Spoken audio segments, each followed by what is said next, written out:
Hi, good evening, everyone. I hope all of you can see and hear me. Welcome to the next session on exam empowerment, which involves shortcuts in quantitative ability and logical reasoning. So, I think in the previous session, we saw some strategies on how to attempt the paper, how to pick the right question, leave a question that may take long or something that we cannot figure out. So now let us get into how to solve questions, specific questions in a faster way or in a better approach than what you learn in conventional classrooms. So there will be problems which can be solved in a normal way, a regular way, and there will be problems that can be solved faster. So we will try to explore a few questions, maybe around 5 to 8 questions to start with, and then we will slowly increase. One mode that I am suggesting is I will display a question for about 30 seconds and then move on to the next question. Then I will show you the solution, how to solve and stuff. So uh, you can try solving the question on your own in those 30, 45 seconds or whatever. Then we will also see whether the approach that you took matches with this approach, or is there a shorter approach or anything like that. As much as possible, I will try to give both the conventional approach and the fastest approach. So I believe we are ready here.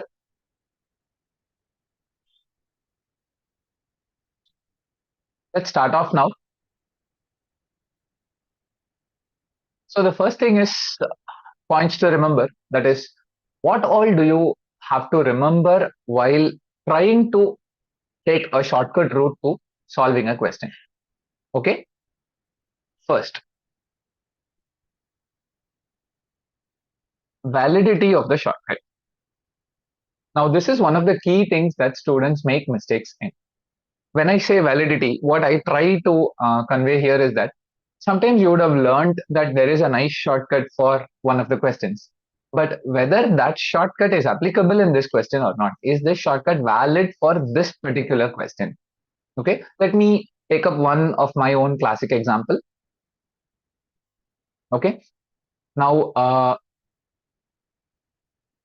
the person, let's say, sells two products. Okay, one at a 30% profit and another at a 20% loss. Okay, now the question is, what is his or her overall profit or loss percentage? This is the question. Now, one of the shortcuts that we have learned is when a person sells products at different profit or loss percentages, the overall profit or loss percentage can be taken as the average of individual profit or loss percentages. Average of individual profit or loss percentages. Now, can I apply this over here? So, applying that over here will be 30% profit will be taken as plus 30, 20% loss will be taken as minus 20, divided by 2, which is 30 minus 20 by 2, or 10 by 2, which is supposed to be 5%. And since 5% in this calculation is positive, you may end up calling it profit of 5% because we are assuming profit to be positive. Is this 5% right or wrong? If correct, I understand you have applied the shortcut. If it is wrong, I want you to think of and find out why it could be wrong.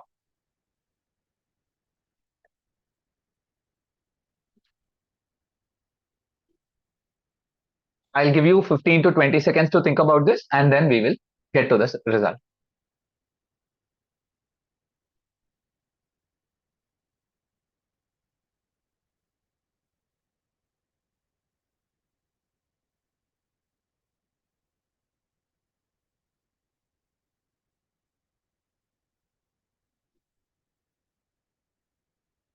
Okay, time to see the solution. Absolutely, for this particular question, this is wrong. Because one of the important conditions for this shortcut is only when the items are having same cost price. Only at the same cost price, this is valid. Now think well, look at the question that I have given. Did I say the cost price of the products are the same? In fact, did I mention anything about the cost price at all? No. So what are the cost prices of these two products? Nobody knows. They may be same, they may be different. What are the selling prices? Nobody knows. You are only given two percentages. So even if I have a shortcut in the concept of profit and loss, very sorry, that's not applicable to this problem. Ideally, for this problem, the answer is cannot be determined because there is no information on cost price, no information of selling price, nothing. All right. So, and one more additional point over here is even if it is given the items were sold at the same price, means the selling price is same, still you cannot apply this shortcut. Okay, which is my example on whether validity should be checked or not. Okay, this is a classic example of you can apply a shortcut only if it is valid. I hope I have made that very clear now. Next, is the shortcut gonna be too calculative? Sometimes there are very good formulae, but if it is going to be too calculative, I would rather take up a normal conventional method and solve the problem. For example, I'll pick one more problem. Let's say the prices of a particular product in 3 different years, actually 4 different years. So starting from 2015, there was a 20% increase, and then 16 to 17 was a 30% increase, and 17 to 18 was a 40% increase. Okay. Now, from 2015 to 2018, what is the overall increase in price? This is a basic percentage change problem for which the shortcut is if you have successive percentage changes. If you have successive percentage changes of, let's say, A%, then B%, and then C%, then the overall percentage change is given by an interesting formula involving ABC, which is A plus B plus C plus AB plus BC plus CA, all of these by 100 plus ABC, the product of all the three, divided by the square of 100, that is 10,000 actually. Now, successive percentage change is a very, very attractive shortcut for two changes. For two changes, it is only A plus B plus AB divided by 100, which is something that's actually usable. You can afford to do this and solve the problem faster than the regular approach. But here, if you notice, you want to do 20 plus 30 plus 40 plus 20 into 30, 30 into 40, 20 into 40, all that divided by 100, plus product of everything divided by 10,000, that is going to take a lot of time. Instead, for this problem, I would rather say, let the initial price of the product, that is 2015 ka price of the product, be 100 rupees. So after 20% increase, 100 becomes 120. That is so obvious for me. I can do it in a second. And then 30% increase on 120. I can understand that 10% is 12. 12 times 3 is 36. So adding 36 makes it 156. Now, what is 40% of 156? I can roughly understand 10% is 15.6. 15.6 times 4 is around 60, and then another 2.4 or something. So 62.4 I have to add it. So can I say 218.4 will be the final price of the product starting from 2015, 16, 17, and 18. Now the question is overall percentage increase. So 100 to 218.4. is an additional 118.4% increase.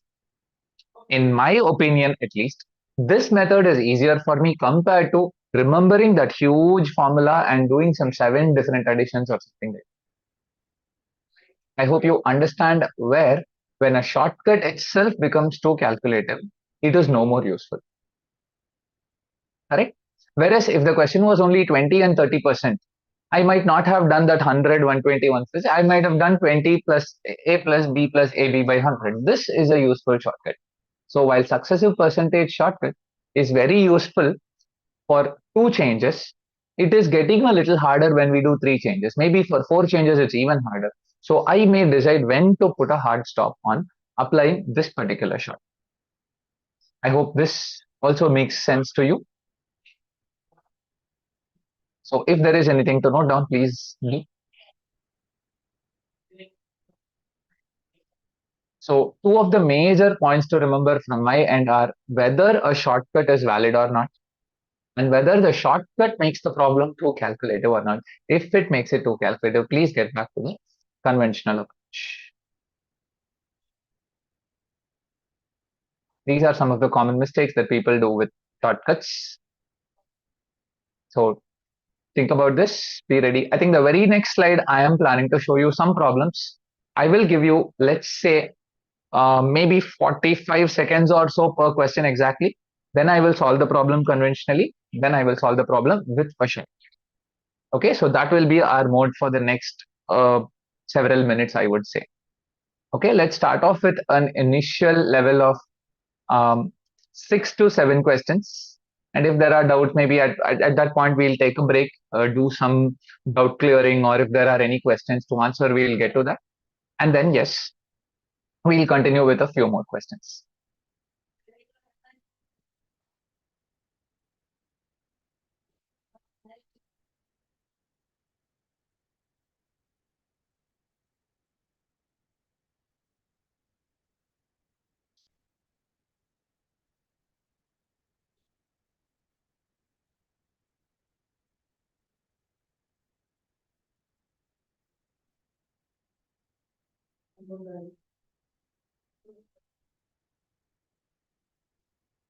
Okay, we are off to the very first question. Please remember, around 45 seconds per question. Try to solve the problem in the best way that you can.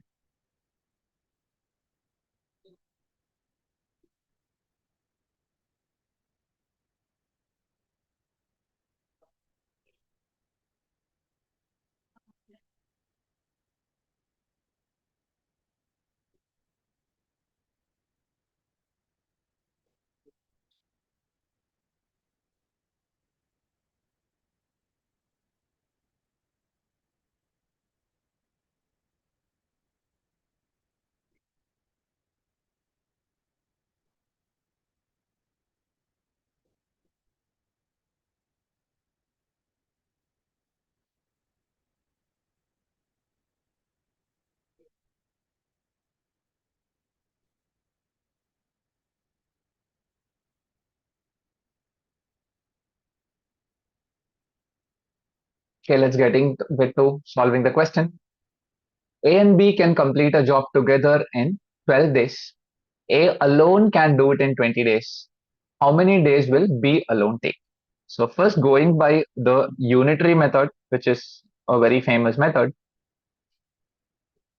A and B can complete a job together in 12 days. So at the work rate of A plus the work rate of B, we will be able to finish 1 by 12 work per day. A alone can do it in 20 days. So A alone will do 1 by 20 of the total work per day. I think supplying 1 by 20 at the top, you are going to get the value of B, as in the work rate of B. So B is simply 1 by 12 minus 1 by 20. Taking the LCM as, I believe, 60, you will get 5 by 60 minus 3 by 60, which is 2 by 60 or 1 by 30. So this effectively says B's per day work is 1 by 30. So B alone will take 30 days to finish the job. Correct? Now, what else is the shortcut here? You have been given the work rate of A, work rate of the group together. So very simply, start with the LCM method. The other method that you should be thinking of for a problem like this is LCM of 12 and 20 is 60. We also had to do it here, but let's say you had the common sense to think of it right at the start. So let's say the work is 60 units. That means A and B can complete a job together in 12 days. So A plus B will be 5 units per day. Now, if A alone can do it in 20 days, that would translate to A alone can do 3 units per day. Now, do you see if I combine these two, how easy it is? You can very easily get B as 2 units per day. We also know that the total work is 60 units. Therefore, B will take 30 days to do the work.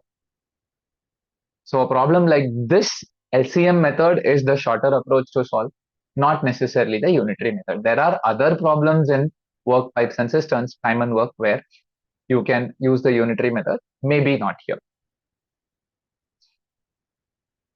So I believe all of you understood the shortcut as well.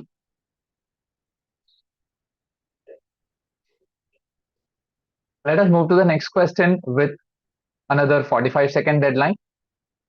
Let's start off now.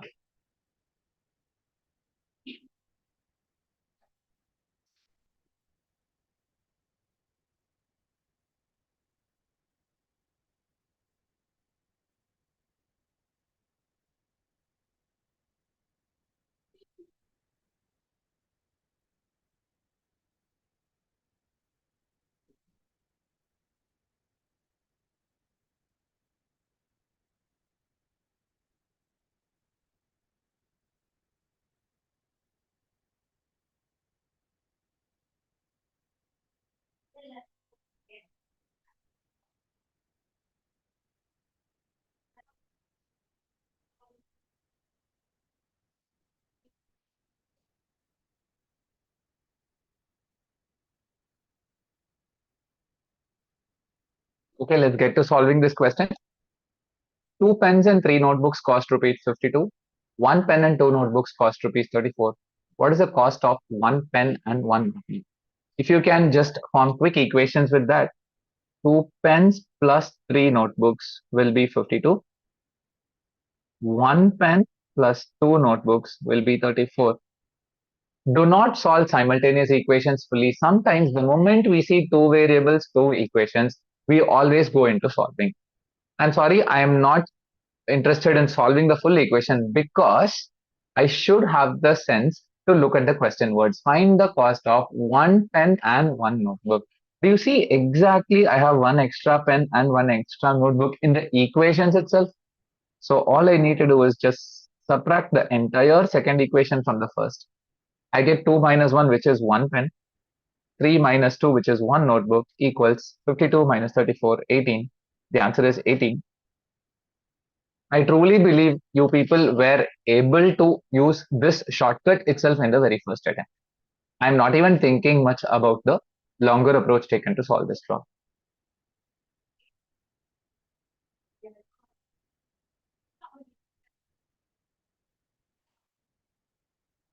All right.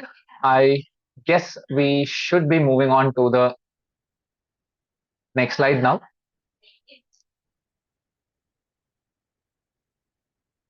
Okay, another 45-second deadline. Start off now, please. Yeah.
Okay, we should start off now. In a circle of radius 13 centimeter, a chord is 10 centimeter away from the center. Find the length of the chord. So let's draw a circle first. I know that the radius is 13. I will mark it when it is necessary. The chord is 10 centimeter away from the center. So if you notice, this distance happens to be 10. Away from the center, the distance is 10. That I get to know. And the length of the chord is a question. So I know that this radius happens to be 13. The question is find the length of the chord. So let's say half the length of the chord is x. We have to quickly use the Pythagoras theorem. So x is simply given by square root of 13 squared minus 10 squared, which is root of 169 minus 100 or root 69. So the entire length of the chord is just twice root 69 or the second option in this question. Remember, x is not the answer. It is 2x. The fastest way to do this question is by applying the Pythagoras theorem. You can look for Pythagorean triplets, but unfortunately here we are not able to use any of those.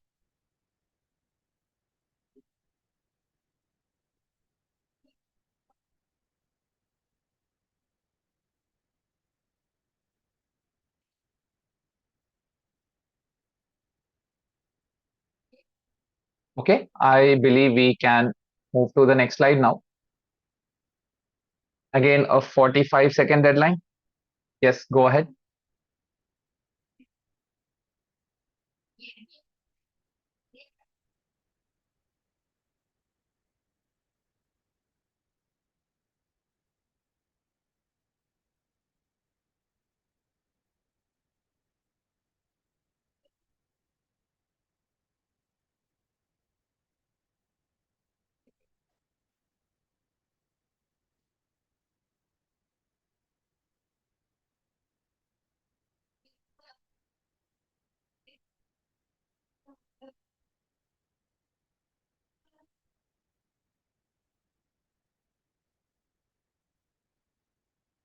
Okay, I guess we will go to solving the question.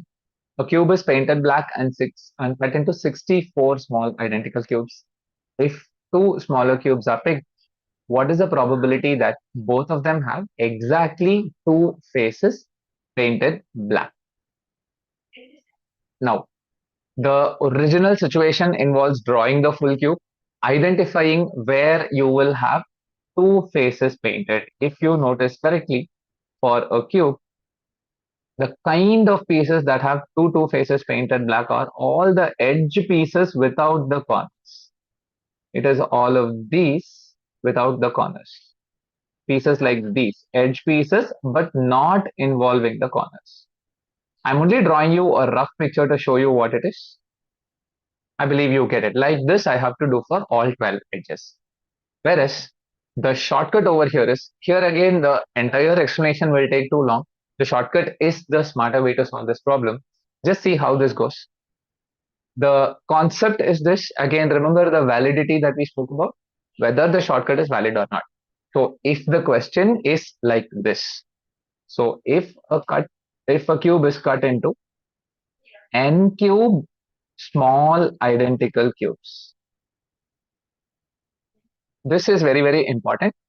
The number of pieces or the number of smaller cubes with no face painted or only one face painted or two faces painted or three faces painted. All of these have very, very quick formula. The first is n minus 2 the whole cube. The second, that is one face painted, will be 6 times n minus 2 the whole squared. Two faces painted will be 12 times n minus 2. And three faces painted is just 8. So your job is very, very simple. Check the validity of the problem. The cube is painted into 64 small identical cubes. Is 64 a perfect cube? 100% it is a perfect cube. So your job is done. So for this problem, n cube is 64. Therefore, n is 4. You should know that the cube of 4 is 64 by now. The question is, what is the probability that both of them exactly have two faces painted black?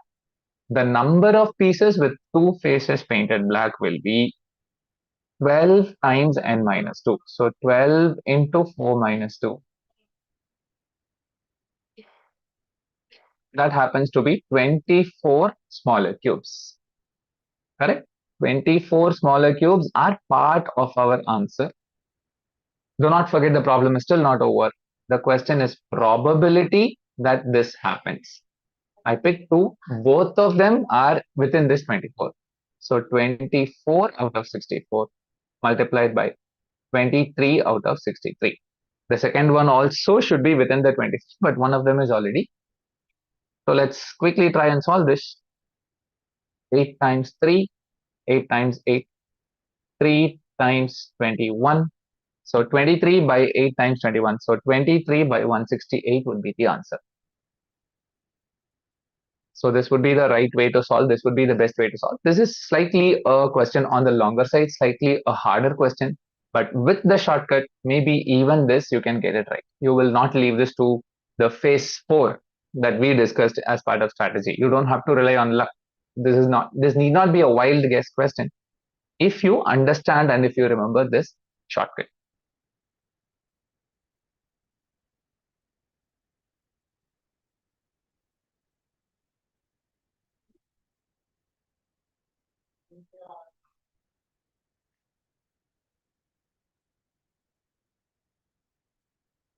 Okay, I believe we are done here.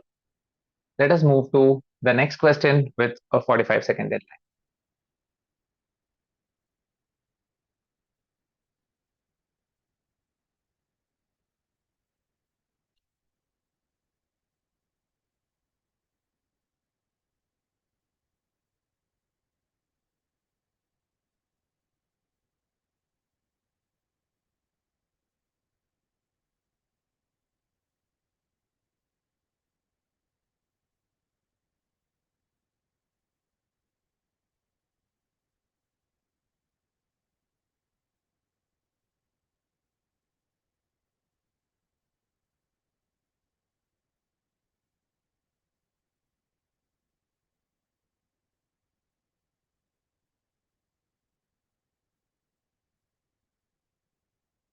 Okay, I guess we are done here. Let's start off with the discussion.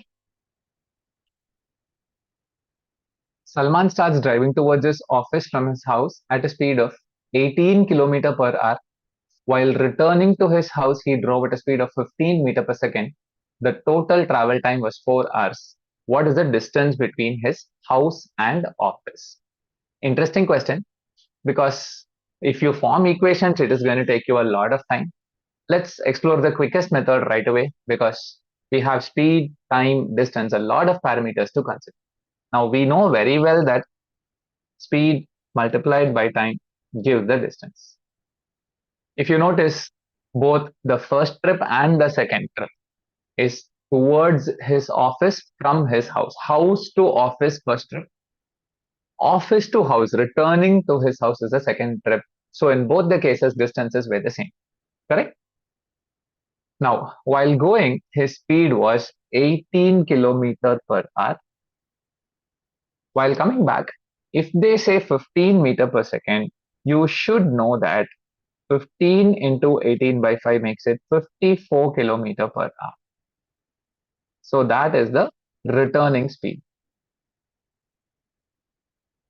Now, do you notice that 18 times 3 is 54? Here is where your shortcut lies. So if 18 and 54 are in the ratio 1:3, the times have to be in the ratio 3:1. The fact that time is inversely proportional to speed is the shortcut that I want you to remember for this problem. So if speed is single and triple, when I say single triple, I mean 18 times 3 is 54. So the time has to be triple for the first and only single for the second occurrence. Now, when they say total time is 4 hours, you tell me how would you split 4 in the ratio 3:1? Very easy. Directly just 3 hours and just 1 hour. So what is the total distance? 18 into 3 or 54 into 1. How does it matter how I do? The answer is 54 kilo. So in this particular problem, the exact shortcut that I employed is for the same distance covered, if speeds are in the ratio 1 is to 3, the times will be in the ratio 3 is to 1. It will exactly be the reciprocal of the speed ratio because time is inversely proportional to speed. And for all this, the validity part, when the shortcut is valid, distance has to be a constant. Remember, first we got a 1 minute quick discussion on whether the distance is same or not, office to house, house to office.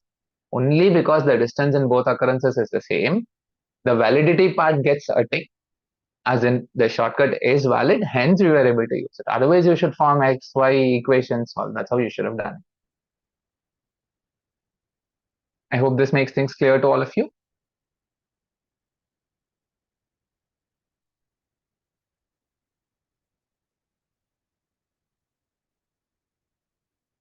Okay, next question over here. Again, a quick 45-second deadline.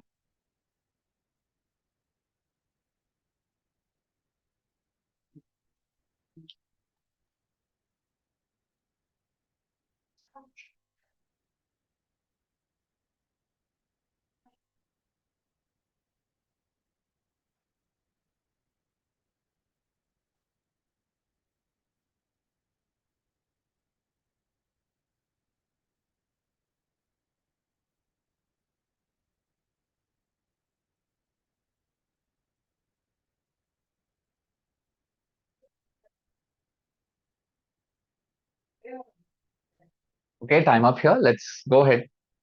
In an examination, 35% of students failed mathematics and 25% failed in English. If 10% of the students failed in both the subjects and 540 students passed in both subjects, find the total number of students. Let's start with the Venn diagram approach to this problem. You should know by now that it is a Venn diagram based problem.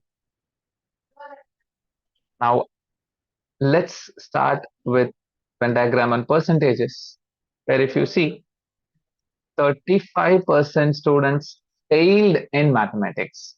So the sum of these two is 35%. 25% failed in English. So the sum of these two categories is 25%.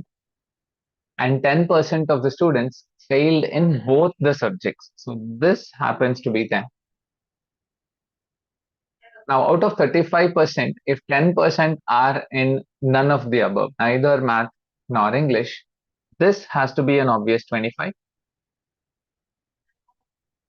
Now, the 10% at the none part and the only math part added to 25 means this part is only 15. Remember, all these numbers are only percentages. So out of 100%, I have figured out 15, 25, and 10. You can see that that adds up to exactly 50. 15 plus 25 is 40, plus another 10 is 50. So this alone has to be 50 percentage. So the percentage of people who passed in both math and English is 50%. Now look at the information. It says 540 students passed in both subjects. Now if 50% is 540, how much is 100%? Very, very obvious. Just double the number 540. 1080 will be the right answer. So this is the fastest way to solve the problem. All you needed to do was approach the problem correctly.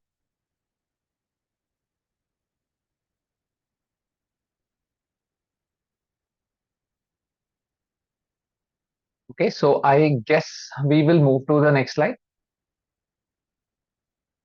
Another 45 seconds once again. Yes, go ahead with this.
Okay, time up. Let's move to solving the question.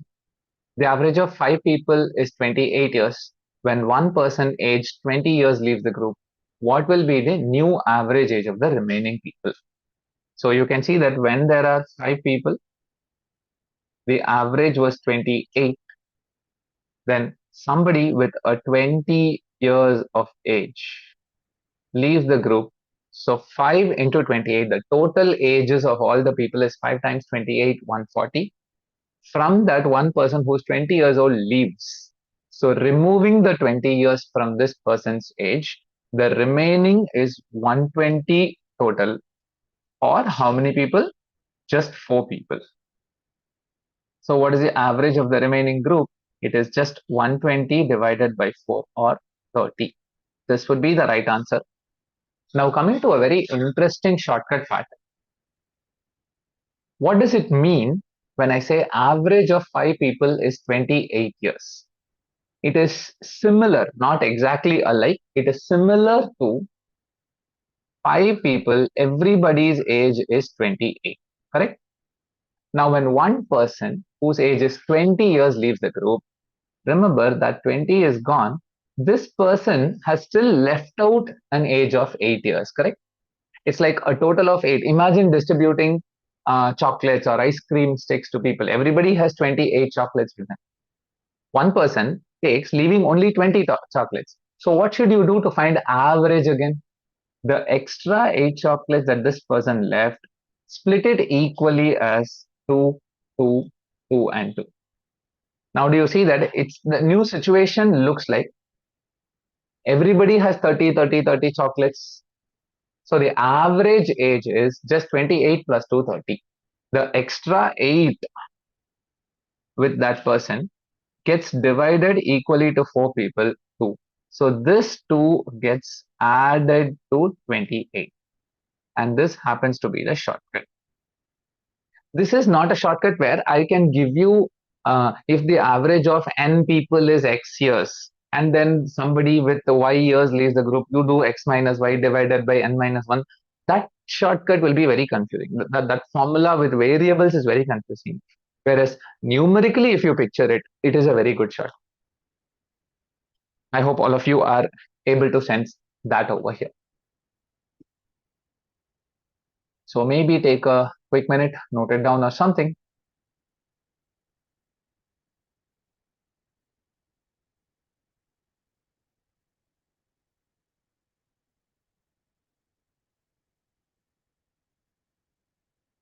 I guess we will move to the next question. Again, make a quick 45-minute deadline. Start it off, please.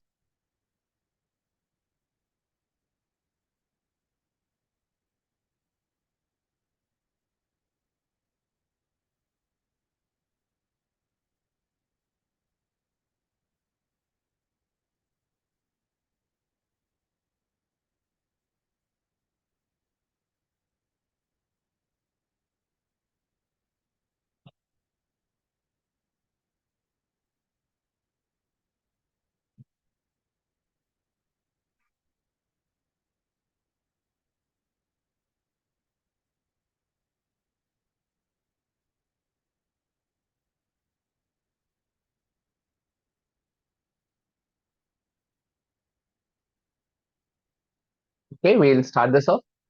What is the remainder when 7 power 35 is divided by 6? Now, this is a very, very interesting question. Whenever you have without the power, do you see that 7 divided by 6 gives you a remainder 1?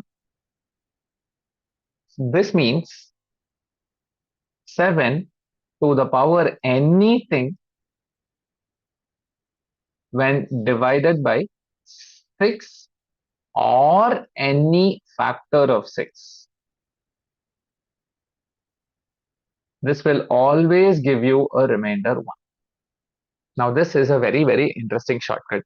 Once you see that without a power, the original dividend by divisor gives remainder 1.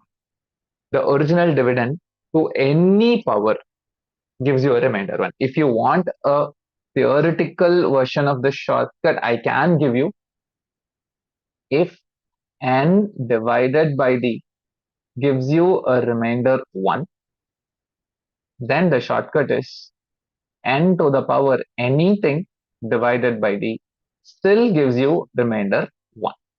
This is the shortcut that you are expected to remember. So the answer here is just 1.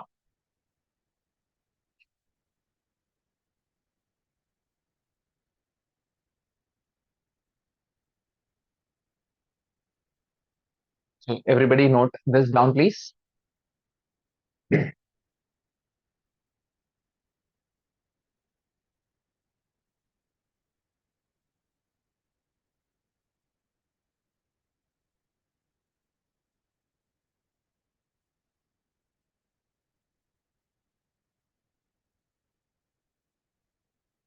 Now here are a few more interesting questions that I would like to just show you. So please try to solve those questions yourselves. The shortcuts for those questions, try to figure them out, try to see if you can figure that out. So these are the first few questions under quants that we have planned for the shortcut session. Now try to learn a few more on your own wherever time permits, and please try to solve the actual past papers. CET 2025 has been released in the IMS website, and try to take the mocks. Some of these questions are from past papers or the mocks only, so you can understand how exam relevant these are. The rest of the questions with solutions are available in the portal. Please make good use of it. I will display the next few questions with, let's say, about 40-45 seconds each, and then we'll take a few questions if necessary, and then we'll move on to the reasoning section. And I hope that works. Let me start moving on. So around 40-45 seconds per question. If you feel it will be useful, you can take a screenshot and try the questions later.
All right, I believe all of you had a chance to try out all these questions.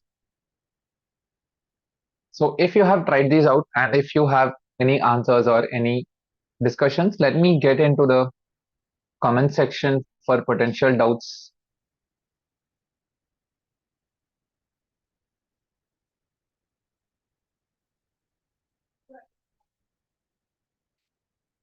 There are some people with answers. That's nice. So could you shift your camera module to the lower part? The whole question is not visible. I'm sorry, I don't understand what you meant by that, but uh, I've tried to display the full screen anyway. So maybe I'll adjust the content of the text the next time to better places. I'll see. In the reasoning section, maybe we'll deal with it a bit better. So these are all the comments or questions that I see. Some of you have typed in the answers, and I believe your answers must have been right. You should have checked with me. So that's good, I believe. So let us take a small break of 2 to 3 minutes, maybe, and then we'll come back to the reasoning part.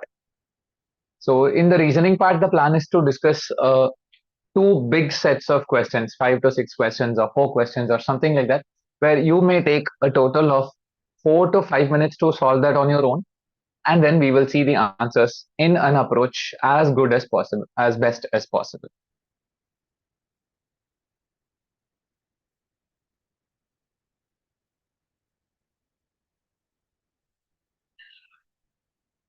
So let's resume in another 1 or 2 minutes, please.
Okay, so I guess we will resume now and move on to logical reasoning.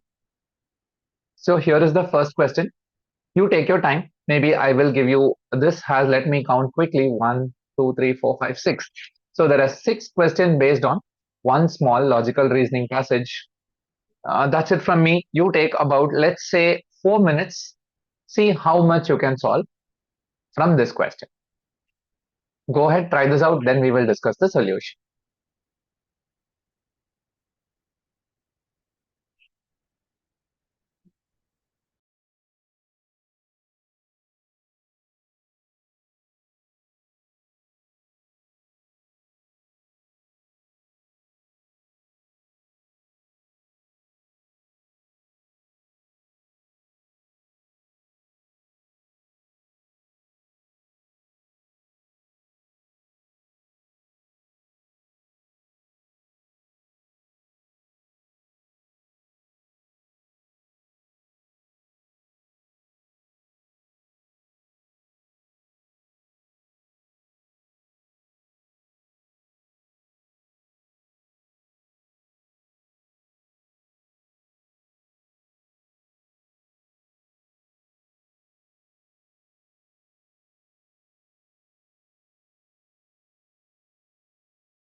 All right, I believe we will solve this set now.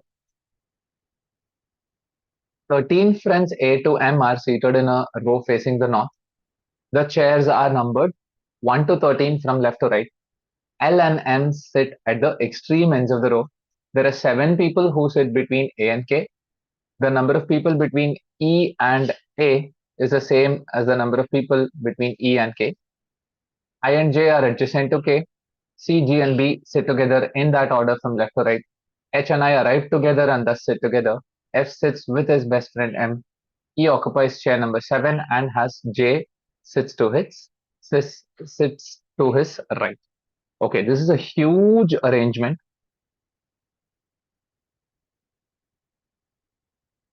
So let me number all the seats very, very quickly. More than a shortcut, the best approach in questions like this is quickly find out the plug-in points and put them over here. Now, L and M sit at the extreme ends of the row. I don't know which order, but at least I know L and M will be at 1 and 30. Next, E occupies chair number 7 and has J to his right. So E is here and J is here. This also we know, correct? Then there are 7 people who sit between A and K. So I have A or K, and then 1, 2, 3, 4, 5, 6, 7, and then once again A or K. I don't know who is on the left, right? So that is something I don't know. The next statement is extremely interesting. The number of people between E and A is same as the number of people between E and K. So if E and K have the same number of people between them, that means E is the midpoint of A and K. So this tells me that E is exactly at the center, which is effectively seat number 7. So 3 dashes to the left and 3 dashes to the right easily mean that 1 out of A and K will be at seat number 11 and 1 out of A and K will be at seat number 3. So that settles A and K. Now you can also see that C, G and B sit together, which cannot happen anywhere else except 4, 5 and 6. So this 4, 5 and 6 have to be for C, G and B. I believe you understand it because nowhere else you have 3 seats in a row involving C, G and B. And then you can see that H and I arrive together and thus sit together. So if H and I arrive together and sit together, it has to be only over here, H and I.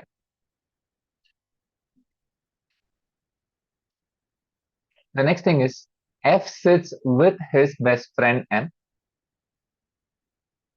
If it says F sits with his best friend M, so you know M is either in 1 or 13. So F has to be in either 2 or 12. Then E occupies chair number 7 that we have filled up, and as J sits to his right means I just know somewhere here there is J. Sorry, there was a small error. It's not immediate right. It only has J sits to his right. So somewhere after 7 to 13. Now go back to the previous point that says I and J are adjacent to K.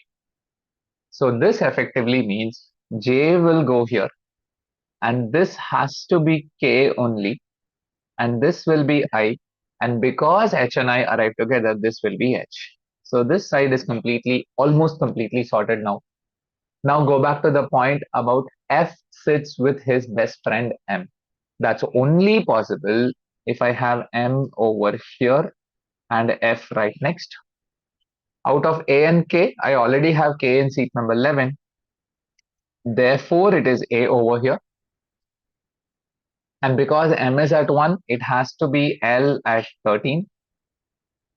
Now I know C, G, B are 4, 5, 6.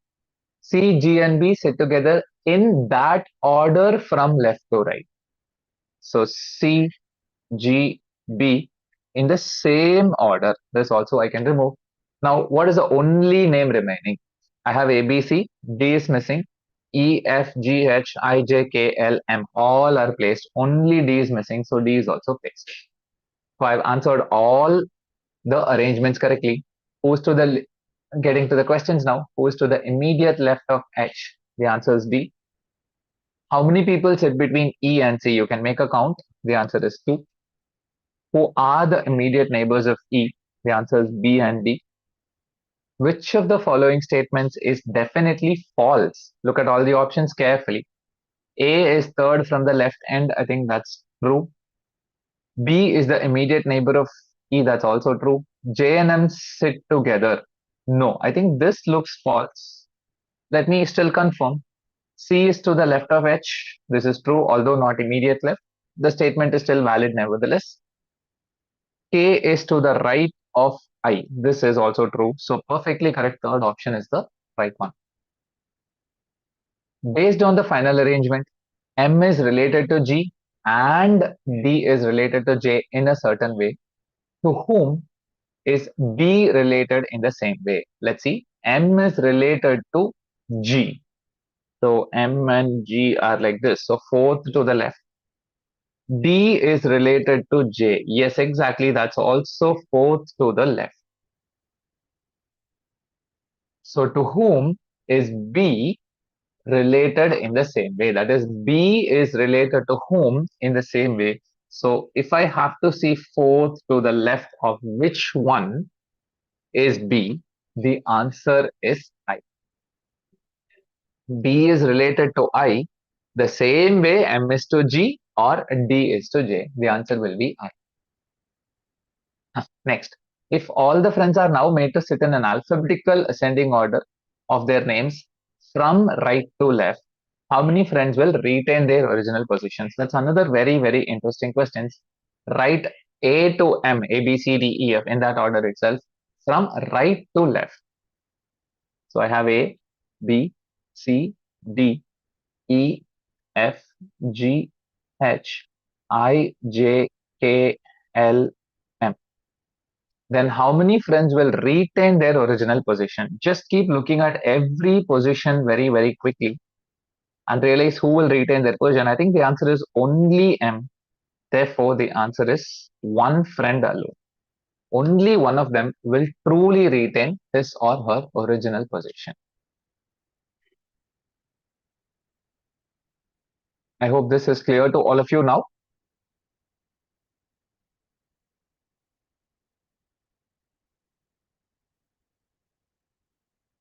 Now I'll give you all a minute to take this in.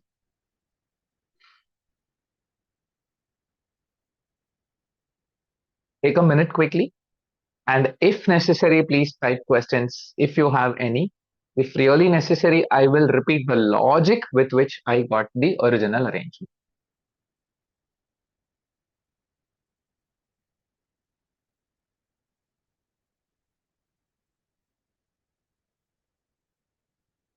Okay, so let me repeat quickly the logic with which I got the original arrangement.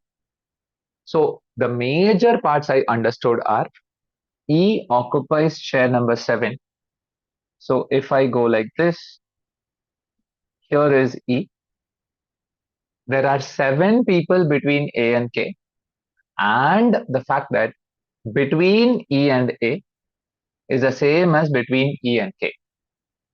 So I need 1, 2, 3, 4, 5, 6, 7 people. Out of it, the center point is E. I will have A and K to the left and right. So A and K will take the spots 3 and 11. If E is 7, if you count correctly, 3 and 11 will be A and K. And then you can also see that I and J are adjacent to K. J sits to E's right. That means it has to be this side only. K is over here, A is over here.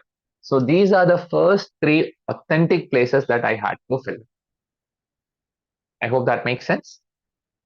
Now, if I and J are adjacent to K, I still don't know which side is I, which side is K. Sorry, J. That's where it helps to know H and I arrive together and thus sit together. So if I has to sit with H and also be neighbor of K, it cannot be like this because the end people are already decided as L and M, which is why I strike this possibility off and say I is here and J is here. To the left of I is H. I hope this is clear for now. Now you can see that C, G, B sit together in that order from left to right. The only possibility is C, G, B here.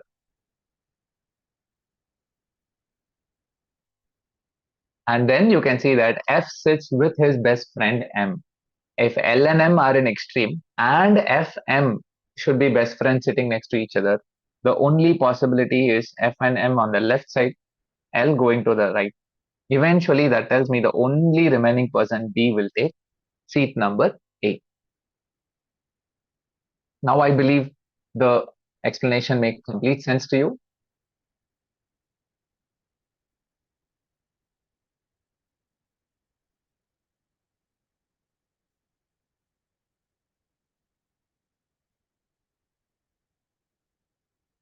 Let us now move on to the next slide.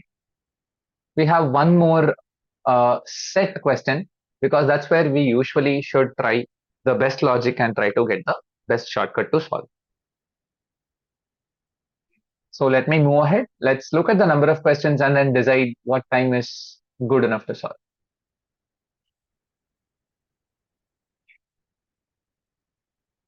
So I have 4 questions. So let me say about 3 minutes. Take 3 minutes. Try solving this question completely on your own. Maybe after that we will discuss the answer.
Okay, I guess we will try to solve this question as quickly as possible. Let me show you the best approach once again. Four friends A, B, C, D belong to four different cities, Delhi, Mumbai, Chennai, and Kolkata, and have studied engineering, arts, commerce, and science. No one has the same initial as either the course studied or the city of residence. Okay, let's see. So I have four people, A, B, C, D. So what is their city and what is the course that they study? Let me quickly look at the points. A is not from Delhi or Mumbai. So A city is not Delhi, not Mumbai. B studied arts. The one from Chennai studied science. I don't know who it is, but Chennai and science are for the same person. C is from Kolkata. So C city is Kolkata. Now, if you notice, there are only four cities, Delhi, Mumbai, Chennai, Kolkata, out of which Kolkata is already taken, and A cannot have Mumbai, Delhi. So A is the one who is from Chennai, and A is the one who also studied science. So this is completely sorted. Next, no one has the same initial as either the course studied or the city of residence. Now, Delhi, Mumbai, Chennai, Kolkata, D and Delhi have the same letter to start with. So D is not from Delhi. So B is Delhi. So D has to be from Mumbai only. Other than that, the four streams are engineering, arts, commerce, and science. Science and arts are already taken. Out of engineering and commerce, it's very easy to say using the same, no one has the same initial logic. C cannot study commerce. So commerce has to be D and C has to be engineering. That's all, problem solved. Look at the four questions. Who is from Chennai? Answer A. Who studied engineering? Answer C. Which city is D from? Answer Mumbai. What did D study? The answer is commerce. Quite an easy question. So these are questions, especially the previous slide of 6 and this slide of 4. A total of 10 questions. If you are really fast and if you really approach the problem the right way, if you really take the right points at the right time, it is totally a 6 or a 7 minutes. In 6 to 7 minutes, you could get all these 10 questions right very quickly.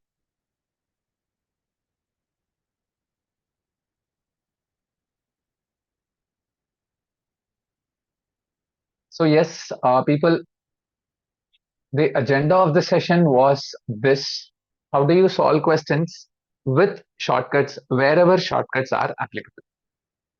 I believe all of you have understood this, and quite a few of these questions, as you know, as you can already see, are from mocks or past papers. So you understand that the level of these are almost exactly matching with the level of CET exam. So let me know what you think of this in the comments, in the chat, or if there are any doubts, please get to it.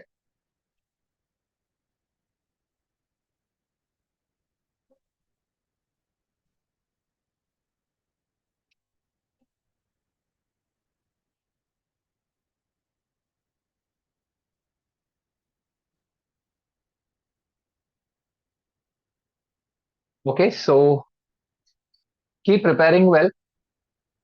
I think the exam empowerment session also has one more shortcut session on Friday. So we will meet the registered students for that session.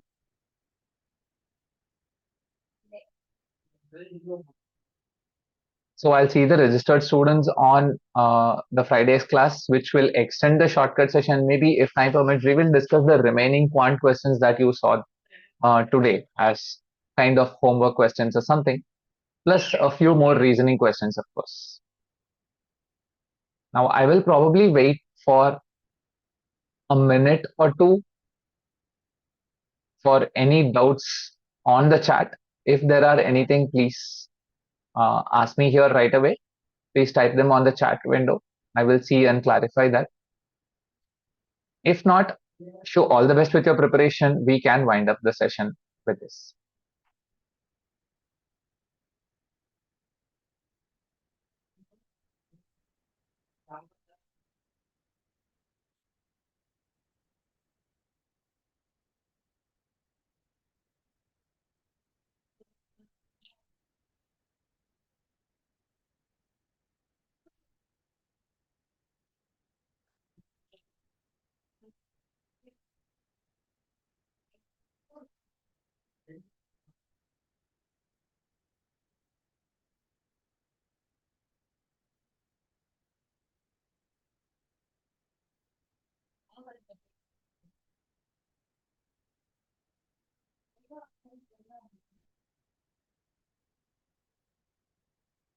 All right. Thank you, everybody. We are winding up with this.